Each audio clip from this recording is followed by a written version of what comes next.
तो दोस्तों आज 28 मार्च 2026 को सोना हुआ सस्ता, चांदी में भी भारी गिरावट आई है और सच कहूं तो खरीदारी का एक बहुत ही अच्छा मौका बना हुआ है।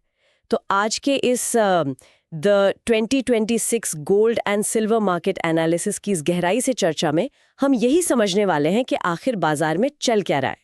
बिल्कुल, और ये कोई छोटी मोटी हलचल नहीं है। जिन लोगों ने हफ्तों से अपनी खरीदारी रोक रखी थी ना, उनके लिए ये गिरावट एक बड़े झटके और एक बहुत बड़े मौके की तरह है। मतलब कभी कभी वो सीजन एंड सेल का बोर्ड देखकर एक अजीब सी घबराहट होती है ना कि यार कहीं सारा अच्छा सामान तुरंत ना बिक जाए। हाँ बिल्कुल, वैसी ही पैनिक वाली स्थिति आज निवेशकों के बीच है और इस घबराहट का सबसे बड़ा कारण है वो मनोवैज्ञानिक आंकड़ा जिसके नीचे कीमतें अचानक फिसल गई हैं। सही कहा, मैंने डेटा देखा तो 24 कैरेट सोना 75,000 के उस अहम स्तर को तोड़कर करीब 74,800 के आसपास आ गया है। जी, और 22 कैरेट भी 68,600 के करीब है।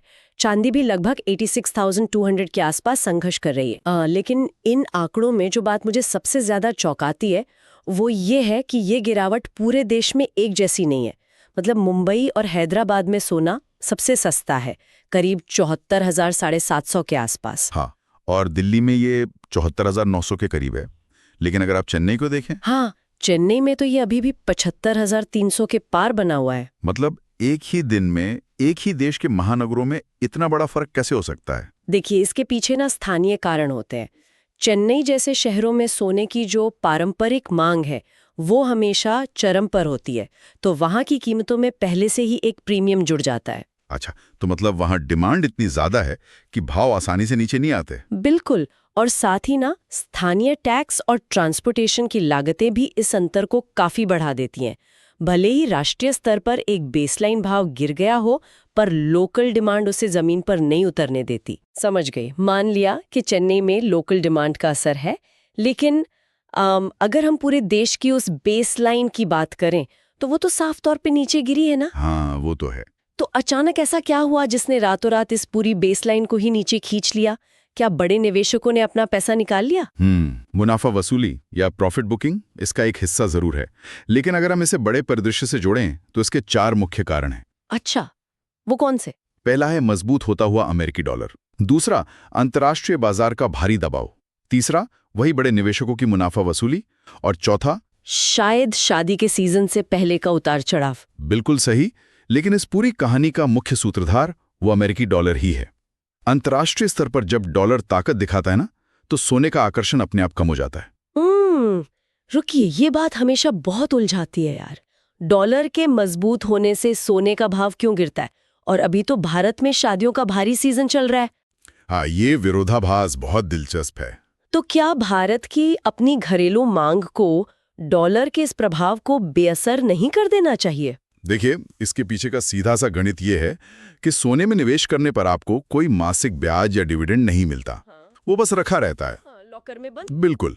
तो जब अमेरिकी डॉलर मजबूत होता है, जो अमूमन वहां की ब्याज दरें बढ़ने के कारण होता है, तो दुनिया भर के निवेशक अपना पैसा सोने से निकालकर अमेरिकी सरकारी बॉन्ड्स में लगाने लगते हैं। एकदम सही पकड़ा आपने। वहां उन्हें एक फिक्स और सुरक्षित रिटर्न मिलता है। अंतर्राष्ट्रीय बाजार में जैसे ही सोने की मांग घटती है, कीमतें धड़ाम से गिर जाती हैं। अरे वाह! और चूंकि भारत अपनी जरूरत का ज्यादातर सोना बाहर से ही मंगाता है, तो वो अंतर्राष्ट्रीय गिरावट सीधे हमारे बाजारों में दिखती है। जी, चाहे यहाँ शादियों की कितनी भी भारी मांग क्यों ना हो। मतलब ये तो गजब हो गया।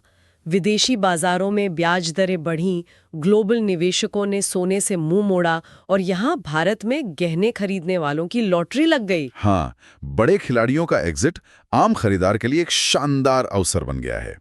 और इसीलिए ना, इस ताजा विश्लेषण में रणनीतिक खरीदारी पर बहुत जोर दिया गया है। रणनीतिक खरीदारी मतलब क्या? हमें तुरंत जाकर सब कुछ खरीद लेना चाहिए? नहीं, यही तो बात है।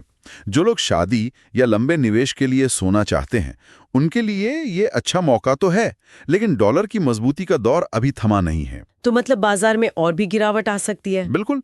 ऐसे में विशेषज्ञों का मानना है कि सारा पैसा एक साथ लगाने के बजाय धीरे धीरे खरीदारी करना ज्यादा सुरक्षित है। समझी। मतलब आज कुछ खरीदा और अगर कीमतें और गिरती हैं तो कल थोड़ा और।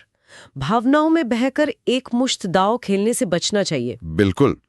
आज की 28 मार्च की यह हलचल कोई एक दिन का सामान्य उतार चढ़ाव नहीं है, ये पूरी वैश्विक इकोनॉमी का सीधा परिणाम है। सही बात है। और जो लोग बाजार के इन बड़े रुझानों को समझते हैं वही सही समय पर फायदा उठा पाते हैं। खैर, अगर आप चाहते हैं कि आपको रोज सुबह सोने का अपडेट मिले तो अभी सब्सक्राइब करें और बेल आइकन दबाएं। हाँ, क्योंकि बाजार पर लगातार नजर रखना बहुत जरूरी है। बिल्कुल, क्योंकि हम रोज लाइव अपडेट देते हैं। और दोस्तों, अगर वीडियो पसंद आया हो तो लाइक करें, दोस्तों के साथ शेयर करें। और हाँ, कमेंट में बताएं कि इस स्थिति में आप क्या करेंगे। बिल्कुल, कमेंट में बताएं आप सोना खरीदेंगे या इंतजार करेंगे। और जाते जाते बस एक सोचने वाली बात छोड़कर जा रही हूँ। जी बताइए। आज हमने देखा कि डॉलर की इस ताकत ने सोने को सेल वाले स्तर पर धकेल दिया है।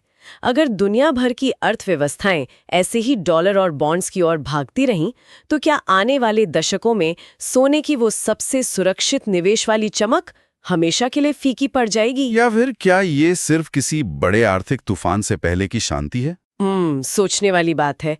तो दोस्तों, इस सवाल पर विचार जरूर कीजिएगा। आज की इस चर्चा में बस इतना ही।